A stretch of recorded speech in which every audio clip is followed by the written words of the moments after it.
Assalamualaikum warahmatullahi wabarakatuh. Kami dari kelompok 5 akan membahas terkait kerangka inovasi. Kami beranggotakan 8 orang. Yang pertama saya sendiri, Ruan Bebal Aziza Luku. Yang kedua, Rahayu Hartini. Yang ketiga, Aryani Yunita. Yang keempat, Delia Mulyawati. Yang kelima, Ari Tamtomo. Yang keenam, Hafidatul. Yang ketujuh, Tavia Siska. Dan kedelapan, Saraswati Novi. Baiklah, selanjutnya akan saya jelaskan terkait pentingnya model bisnis. Apa itu model bisnis? Yaitu penghubung antara teknologi baru dan kesuksesan komersil. Model bisnis biasanya menyediakan platform agar penemuan bisa memberi keuntungan pada pelanggan dan perusahaan, memberikan nilai pada pelanggan, dan memberikan keuntungan pada perusahaan. Selanjutnya akan dijelaskan oleh Mbak Rahayu. Kepada Mbak Rahayu disilakan. Selanjutnya, saya Rahayu Hartini akan melanjutkan presentasi dari Mas Firman. 9 blok utama dalam model bisnis. Yang pertama ada mitra utama. Yang kedua, proporsi nilai. Yang ketiga, segmen pelanggan. Yang keempat, hubungan pelanggan. Yang kelima, saluran. Yang keenam, kegiatan utama. Yang ketujuh, sumber daya utama. Yang kedelapan, aliran pendapatan. Yang kesembilan, struktur biaya. Selanjutnya, air terjun dan silo. Praktik manajemen ini meresapi dan mengakar ke dalam budaya perusahaan melalui 4 elemen kunci, yaitu yang pertama ada pekerja, yang kedua struktur, yang ketiga ada proses, yang keempat ada KPI. Selanjutnya akan dipresentasikan oleh Mbak Aryani. Saya Aryani Yunita akan melanjutkan presentasi dari Rahayu. Di slide ini ada inovasi dikelola melalui metodologi air terjun tradisional. Ada 4 tahapan yang harus dilakukan. Dimulai dengan tahap ide-ide ke tahap perencanaan bisnis. Yang pertama, ideasionalisme, yaitu dimulai dengan mencari ide-ide inovatif sebelum memulai perencanaan bisnis. Ada beberapa bentuk ideasionalisme, misalnya kompetensi ide. Setelah ide-ide dicari, tim dengan ide-ide yang terpilih diminta untuk membuat rencana bisnis yang kompleks dan komplit sebelum menerima anggaran. Perencanaan bisnis ini dilakukan untuk menggambarkan potensi dari ide-ide tersebut. Nah, setelah perencanaan bisnis dilakukan, barulah jika berhasil mendapatkan anggaran yang dibutuhkan, mereka kemudian membuat rencana kerja untuk pengembangannya. Nah, setelah ketiga tahapan ini dilakukan, barulah ada peluncuran. Produk mereka diluncurkan, kemudian pemasaran dimulai dan barulah saat itu pelanggan bisa melihatnya. Selanjutnya, perencanaan bisnis atau beraksi. Ada 2 pilihan yang kurang tepat dalam inovasi. Pilihan pertama, inovator menulis puluhan lembar perencanaan bisnis. Ini didasarkan pada pandangan bahwa inovasi adalah suatu proses linear yang dapat direncanakan, dan jika kita mengembangkan produk sesuai rencana, maka pelanggan akan membelinya.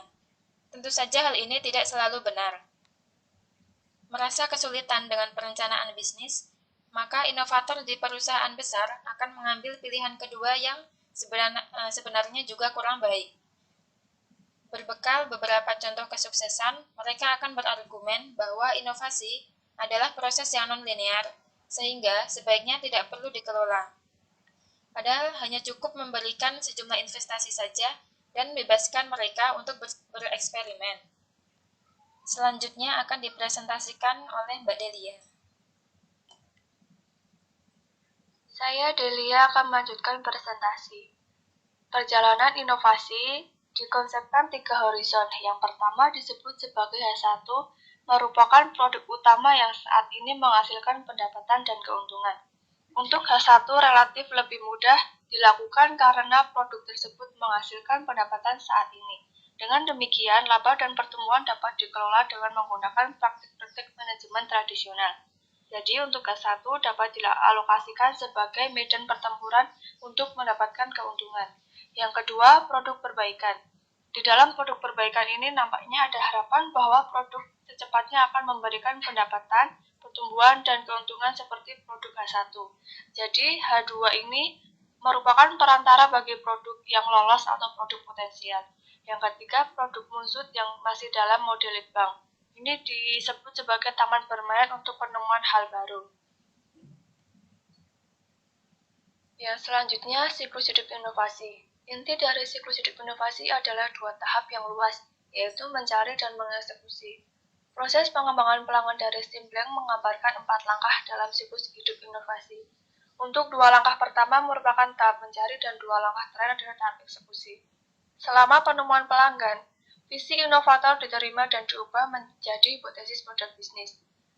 Kemudian diuji selama pengujian pelanggan. Setelah ini, pemasaran dapat dimulai dengan penciptaan pelanggan sementara tim tersebut membangun permintaan konsumen dan mendorong pertumbuhan penjualan produk. Selama tahap terakhir, yaitu pembangunan perusahaan, tim menyelesaikan transisi dari produk startup menjadi produk inti atau dieksekusi perusahaan pada model bisnis yang telah divalidasi. Untuk presentasi selanjutnya akan dijelaskan oleh Mas Ari Tamtomo. Saya Ari Tamtomo akan menjelaskan tentang siklus hidup inovasi. Esa Maurya menggambarkan siklus hidup inovasi sebagai 3 tahap startup. Yang pertama, solusi tepat. Solusi yang sesuai dengan masalah. Apakah kita memiliki masalah serta solusinya? Apakah pelanggan membutuhkan suatu produk? Apakah kita bekerja untuk mencari sebuah solusi yang memenuhi kebutuhan pelanggan? Apakah pelanggan mau membayar untuk solusi tersebut?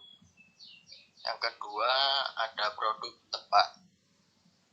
Produk yang sesuai dengan pasar. Apakah kita membutuhkan sesuatu yang orang inginkan? Apakah kita menciptakan ketertarikan di pasar?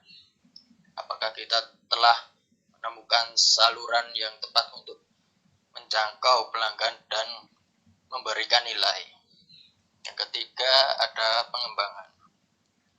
Bagaimana kita mempercepat pertumbuhan? Apakah kita telah menemukan mesin pertumbuhan yang tepat? Seberapa cepat kita tumbuh melampaui produk sejenis sebelumnya?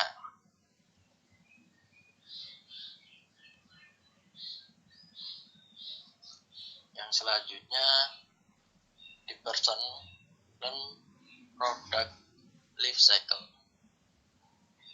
Ada 6 tahapan dalam karangan ini. Yang pertama, tahapan ide.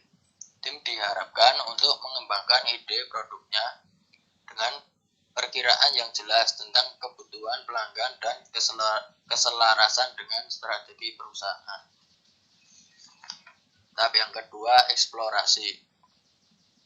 Tim masuk ke pasar dan fokus untuk mengkonfirmasi kebutuhan pelanggan, mengembangkan model bisnis, dan mencari fitur penting yang produk tersebut harus memiliki. Yang ketiga, tahap validasi. Tim mulai membuat solusi, dimulai dengan produk yang layak. Yang keempat, tahap tumbuh. Tim mengembangkan produk mereka untuk meningkatkan jumlah pelanggan, pendapatan, dan pangsa pasar. Yang kelima, tahap bertahan. Produk tersebut telah matang dan fokus berubah menjadi eksploitasi dengan mempertahankan pendapatan, profitabilitas, dan keputusan pelanggan. Yang terakhir, yang keenam, tahap berhenti. Produk segera dihapus dari portofolio sambil memastikan bahwa pelanggan tidak terganggu. Selanjutnya akan dibacakan oleh Pak Ida.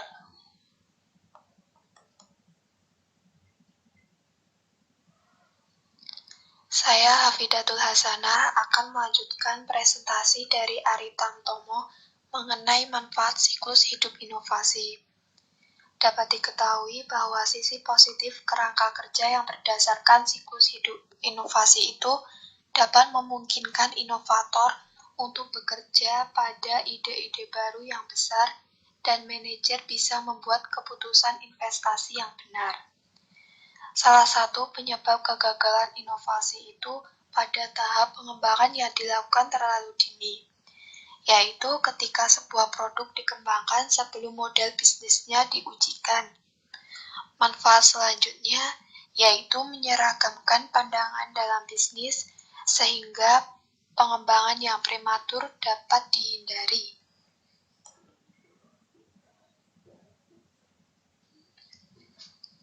Slide selanjutnya yaitu kerangka kerja perusahaan startup dengan menggabungkan semuanya. Ada 4 tahap sederhana untuk inovasi. Tahap pertama, mengadakan ide. Ketika sejumlah ide sedang diproduksi, perusahaan perlu menciptakan sebuah platform untuk menyerap ide tersebut. Langkah berikutnya mengevaluasi dan memilih beberapa ide yang sekiranya bisa berhasil. Dan terakhir, mereview ide. Semua ide yang dipilih harus dikaji lagi dasar pemikirannya. Tahap kedua, menguji ide. Hal pertama yang dilakukan adalah menguji kelangsungan di pasar dengan membuktikan apakah pelanggan memiliki kebutuhan atau masalah seperti yang tidak diduga. Kedua, dengan menguji bahwa solusi yang kita tawarkan sesuai dengan kebutuhan pelanggan, sehingga mereka bersedia untuk membayar. Dan terakhir, yaitu melibatkan pengujian jalur promosi, hubungan pelanggan, mitra utama, biaya, dan model pendapatan. Tahap ketiga yaitu mengembangkan ide. Proses mengembangkan ide inovatif dengan model bisnis baru bisa menjadi sesuatu yang sulit. Banyak produk-produk baru dan model bisnis mungkin memiliki mesin pertumbuhan yang berbeda. Sebelum suatu produk dikembangkan, untuk memahami mesin pertumbuhan yang digunakan untuk mengembangkan produk baru. Eric Ries menjelaskan 3 mesin utama pertumbuhan yang dapat digunakan oleh produk apapun. Yang pertama, mesin pengingat yang berfokus pada ingatan pelanggan. Mesin kedua, mesin viral, bergantung pada banyaknya pelanggan yang melakukan promosi. Yang ketiga, mesin berbayar.